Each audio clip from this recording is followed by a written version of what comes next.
Hey guys, it's Wednesday, which means you get my insight into the LGBTQ community. So, my uploads are seeming to be getting later and later, and I'm really sorry for this. But today, again, has not been a good day. I was locked out in the cold for an hour, and my hands and feet went numb. And then, when I was eventually let into the house, I got a phone call from my best friend telling me that she had had a call from the hospital telling her that they had some lungs for her, and then they phoned back 10 minutes later to tell everyone that they weren't any good because the organs had failed and deteriorated. And some of you are probably sat there thinking, what the fuck is this kid going on about? My best friend has cystic fibrosis. There is no cure so far, and the only thing that can be done is to transplant lungs. So that's what that's about. But hopefully she'll get another call very soon, and everything will kick off. And if that does happen, I probably won't be uploading much, just as a fair warning. So, that's off topic, and now on topic. Jess, who is our lovely Friday, has asked us to talk about inspirational LGBTQ people.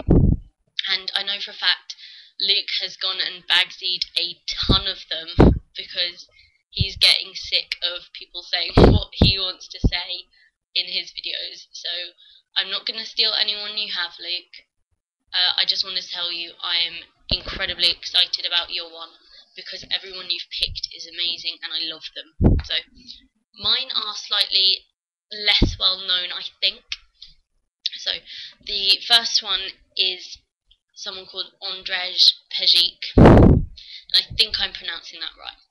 But he's a 19-year-old model, and he's androgynous, so he pushes the boundaries, and he models both male clothing and female clothing, both really successfully. I mean, I've been looking around for some further information, and as of September 2011, he is number 18 on the models.com's top 50 male models list, and he also ranks number 98 in FHM magazine's 100 sexiest women in the world of this year as well. So that is, to me, amazing. And as well as this, he's incredibly profound in some of the things he says. So he was talking to this newspaper on certain things, and one of them was his personal style. And his quote is, "The way I need to look is a very personal thing. When I started experimenting, it was to make myself feel happy, to look in the mirror and be satisfied."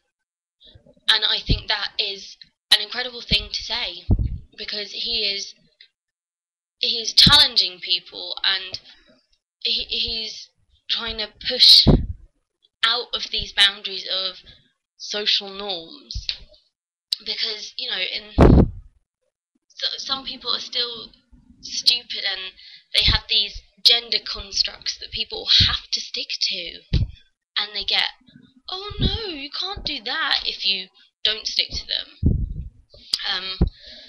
And he's just saying, do what makes you feel happy. If you're male-bodied and you want to wear dresses, go for it. It doesn't matter what anyone else thinks or what these social, you know, barriers and confines are. Do what you want to do. Make yourself happy, because you can't please all of the people all of the time. The most important person to please is yourself. Also, my phone's going again. I'm really popular. No, I'm not. Anyway, and then the second quote I have for him is talking about gender, and he says, "In this society, if a man is called a woman, That's the biggest insult he could get. Is that because women are considered something less? And I think this is a really important issue he raises, because it's true. If you get called a woman when you're a man, people get incredibly insulted.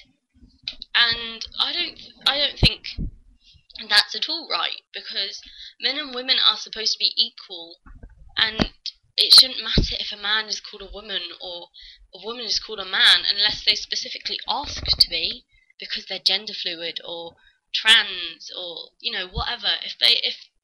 But even then they don't see themselves as the other gender. So all genders are equal, all of them, all of the genders. Wow, that was a tangent. Okay, so basically that's Andrej Pejic.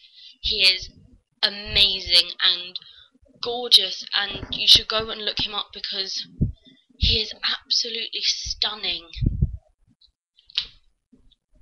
Plus he's got some brilliant things to say. So, and my second one, who is probably the least well known, is a man called Walser. He is a trans poet, and the things he writes are incredibly moving and touching, and God, they make me feel so many things. Oh, I get emotional just talking about it. But anyway, I'll put some links down here. Oh, my fingers aren't equal. Down here for you guys. But I'm going to read you part of this one called Lillian. And it's basically, he is talking to his future daughter, who he doesn't know yet, he hasn't got yet, but these are things that he wants to establish before he meets her. So, okay. Okay. I will name you Lillian, because to me it sounds like running through a garden, and with every step you take in life, I want you to feel as beautiful as the flower I'll call you. And don't worry about your mother. Whenever I meet her, I'll convince her I deserve the naming rights. But more importantly, Lillian, you will inherit from me the one thing the world will let me give you. I can't hand you my curly hair or blue eyes, so you will have the name that has followed me from birth certificate to driver's license to passport, all the while knowing it was never really mine. Your middle name will be Olivia. For years I hated the name. It burned through the paper of any official document I filled out, seared my ears when it escaped the tongue of a stranger, and annihilated my entire body any time I had to incorrectly introduce myself. But Lillian, I understand what happened now. See, I am just a middleman, the accidental address on the package. The name was given to me to hold on to for you, my future daughter. For you I keep it safe, protect it from people who gawk at me, not understanding why my short hair and masculine appearance can't match the sweet femininity in the name.